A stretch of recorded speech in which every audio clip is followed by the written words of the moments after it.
All right, this exercise will work your core musculature and also work your traditional abdominals and work your waist as well. So fantastic exercise.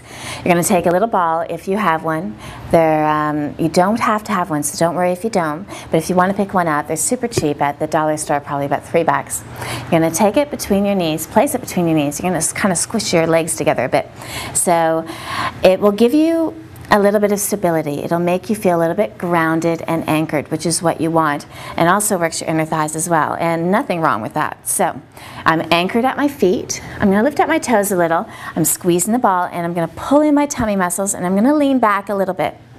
Everybody's going to be different here, depending on how strong you are in your abdominals, also the length of your torso in relation to the length of your legs. So don't worry if you can't come back too far.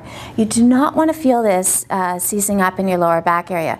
So play around with how far you can lean back. You also don't want to come to the point where you lean back so far that your shoulders really have to come up around your ears and you're really struggling to try and hold good posture. So I'm going to lean back about here for me. I'm maintaining good posture and I don't feel it in my back.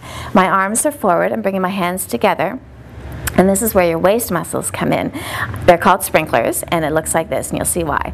I'm going to go over to the right, the left, I mean, for 3 counts. So 1, 2, 3. Come up through the center, down. Right side. 1, 2, 3. Up, down. 1, 2, 3.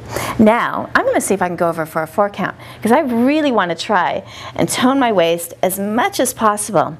You can see what I'm doing with my arms. They're staying locked in place. I'm not bending at the elbows. The arms are just levers. Now, this is incorrect. You can see my arms are moving or bending at the elbows, and I'm just bringing my arms around.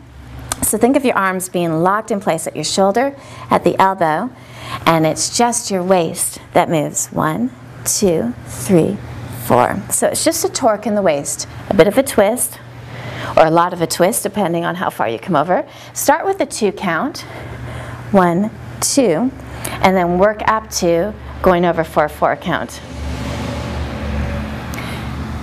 It's a great exercise.